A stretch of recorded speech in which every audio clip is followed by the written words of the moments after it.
Hi,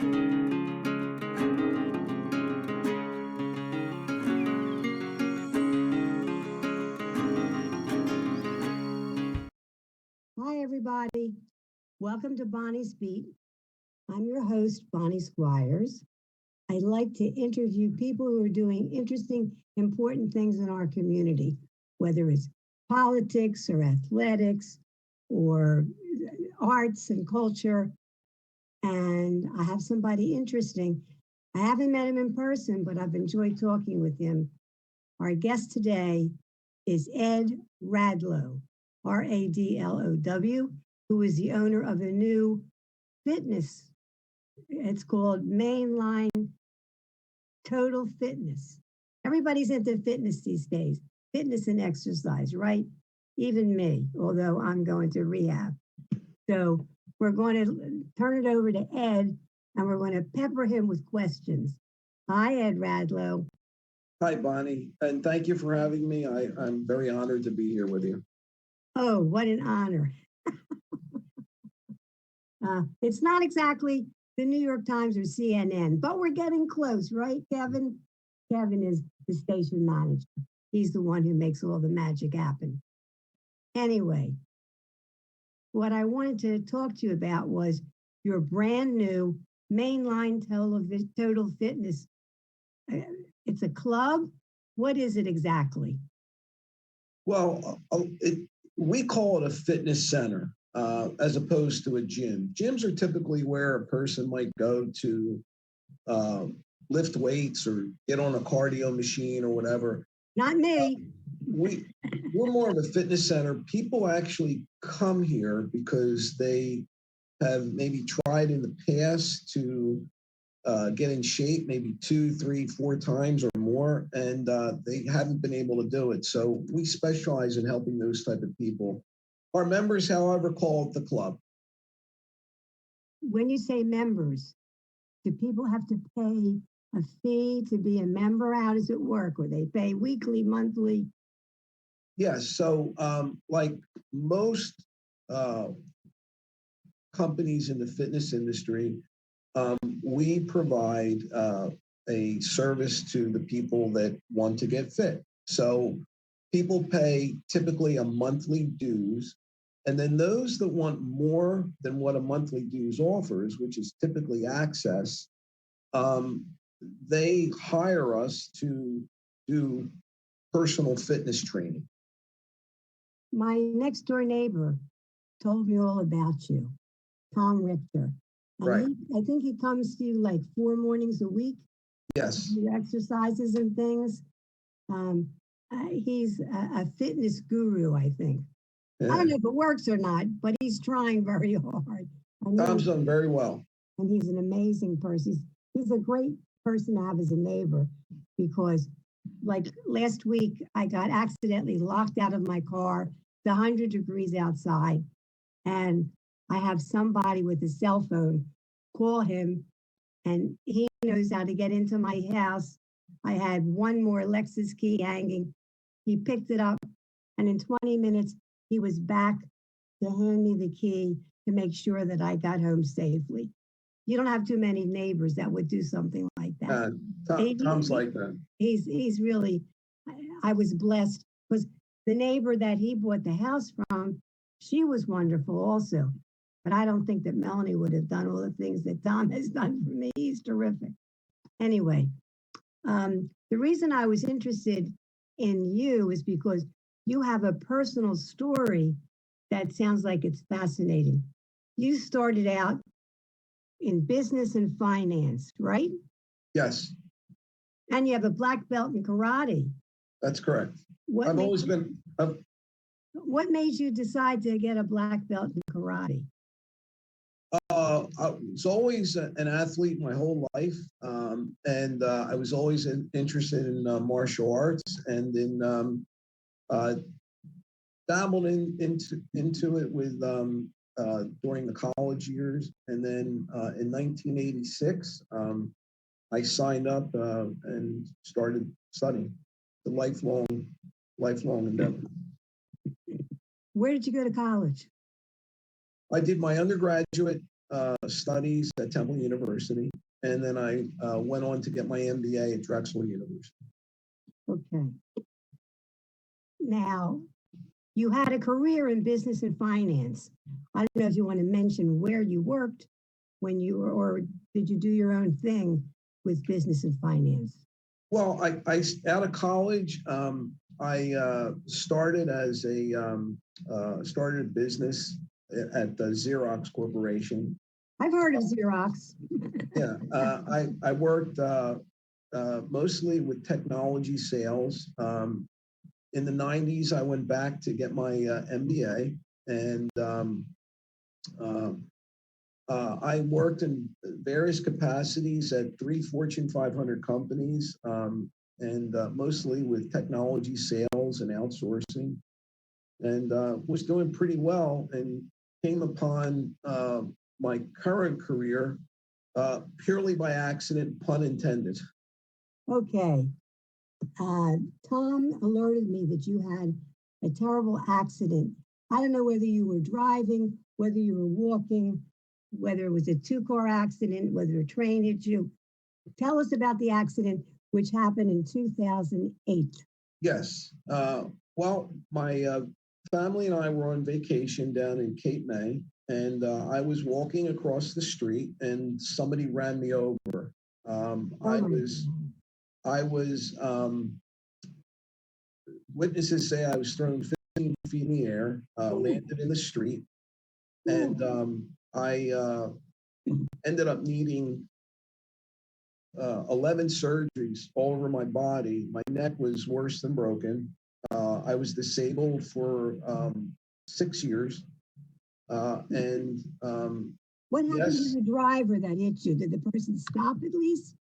the person stopped, but never got out to render any assistance or anything like that. Yeah, he said that when the police interviewed him, he said that he thought somebody else would do it. So, I ended up getting 11 surgeries all over my body. Yeah, but the 11 surgeries aren't on the same day.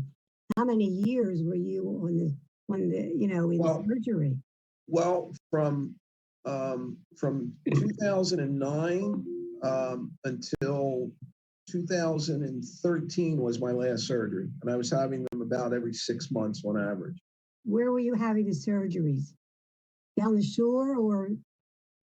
No, I had.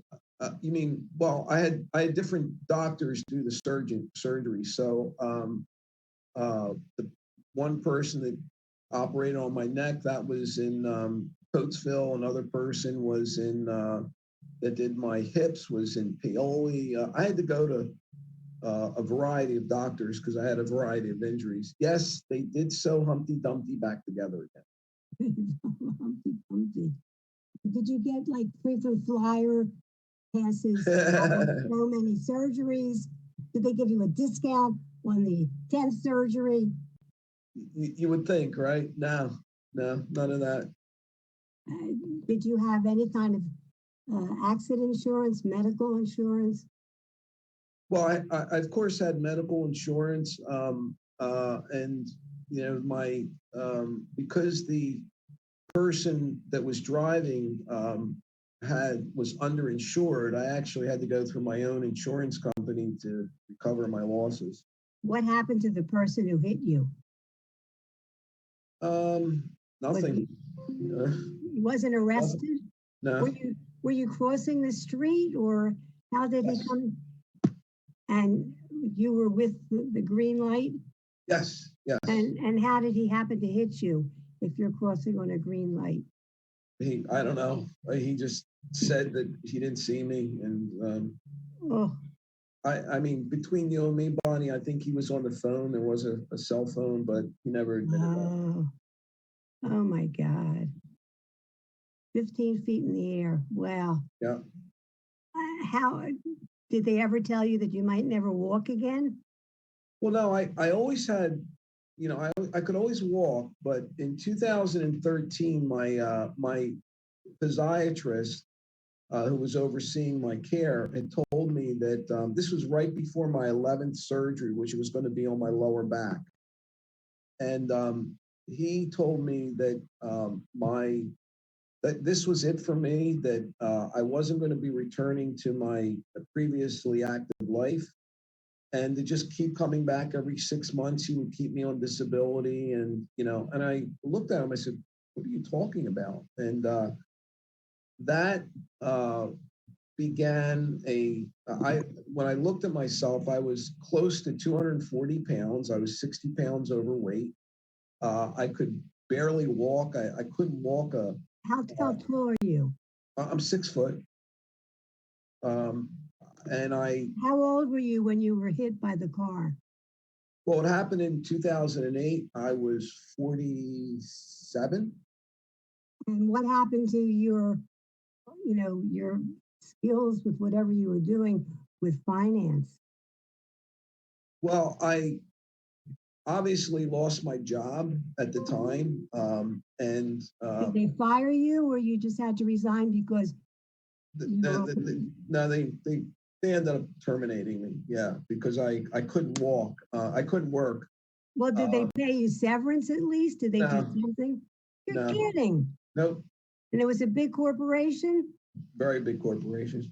Not nice people. Well, You didn't have a good lawyer. well, that may or may not be, but in my life, I've learned that it's not what happens to you in life that matters as much as how you deal with it. So, Were you married at the time? yes, And you had kids? 3 kids. Oy vey. Did they witness your being hit by the car? Actually, my youngest daughter did. I had just left her at the chip and putt there, and was walking back across the street, and she actually saw me get hit, but she didn't know it was me until after the fact. Wow. You must still have nightmares about that. Um, Maybe. It's the kind of thing that like I said, it's not what happens to you in life, it's how you deal with it. That began a big soul searching effort for me, that led me to really study nutrition, study fitness, do all kinds of things that I didn't know at the time, but that eventually led me to where I am now. And I feel like what happened was for a reason, and that reason now is to really, my mission really is to help people, reach a different trajectory in their life. That's really interesting. Have you come across anybody that belongs to Mainline Total Fitness that's had a similar horrendous experience the way you did? Um, I haven't come across anybody that was actually hit by a car like I was. I was actually hit by a truck, but but we specialize in helping people that that for whatever reason have not been able to reach their fitness objectives. Some of those people are former athletes like myself. Other people are people that maybe gave birth 6 months ago or 9 months ago. Other people are, excuse me, other people are people that might have, that are older, seniors, senior citizens who, for whatever reason, lost their mobility or are having a tough time. And we specialize in really helping those type of people. How many times a week can they come to work out or do whatever they're doing?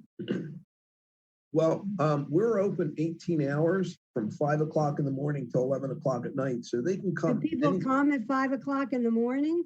Oh, yeah. And people come as late as 11 o'clock, too. There are a lot of crazy people in the world. 5 o'clock. Only time I'm up at 5 in the morning is like this morning when my little girl cat decided it was time to open a can of cat food, and she leaped on my hand, scared me half to death because I was sound asleep. And it was 4:45, and I had to get up and answer the call and open a can of cat food for her. Usually she waits till 7. Today was a quarter to 5. Oy vey. Anyway. By the way, saying oy vey, you were raised Catholic. That's What correct. happened to your faith when you're lying there in between the 11 surgeries? Well, my faith has always been a constant. Uh,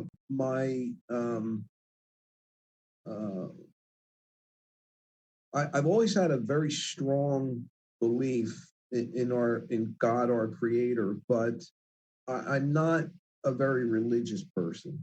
So this, in some ways, initially triggered. I mean, when this first happened, I screamed at God. I cursed at God, and then I begged God for a different outcome.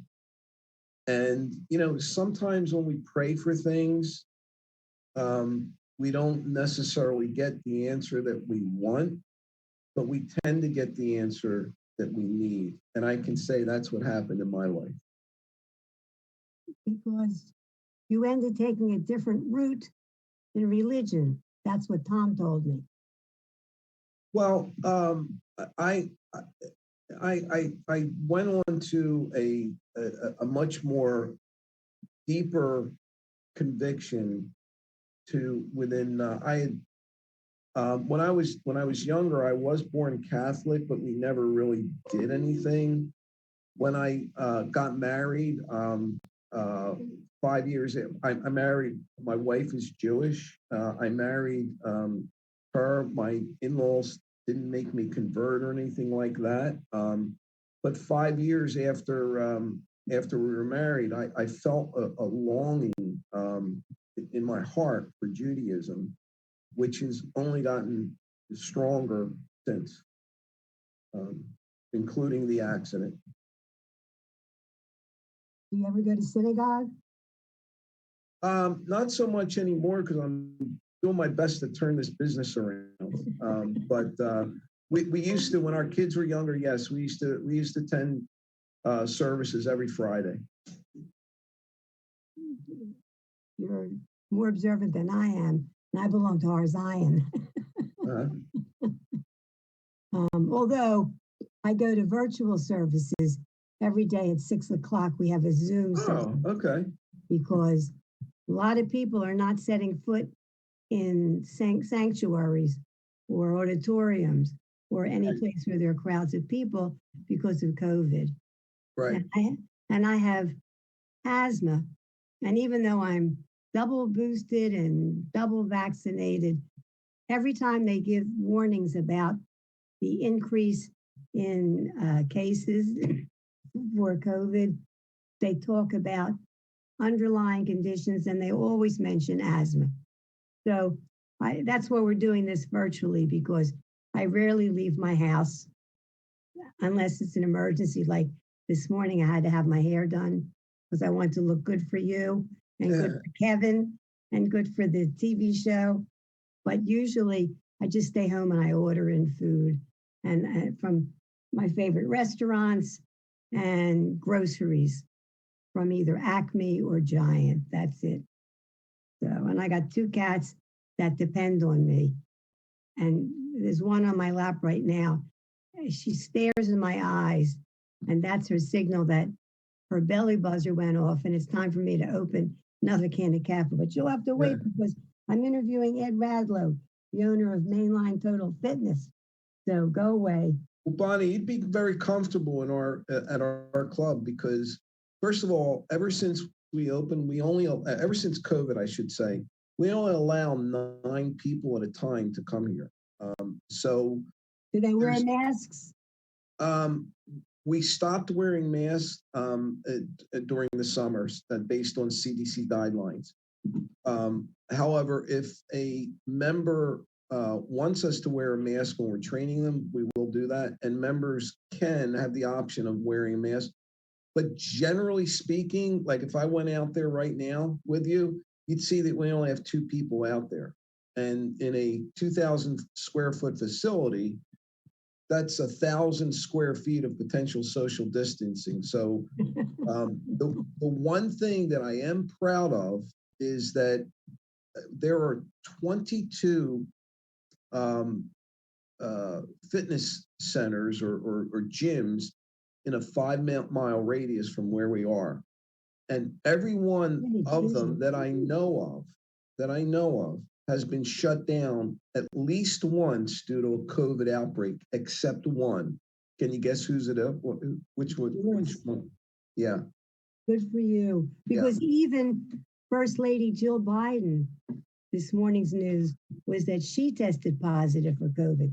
There you she go. can't even come back from vacation with her husband.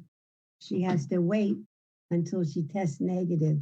And he's got to wear a mask for like, I don't know, the next 90 days, wherever he goes, because he was exposed to her after he had it twice.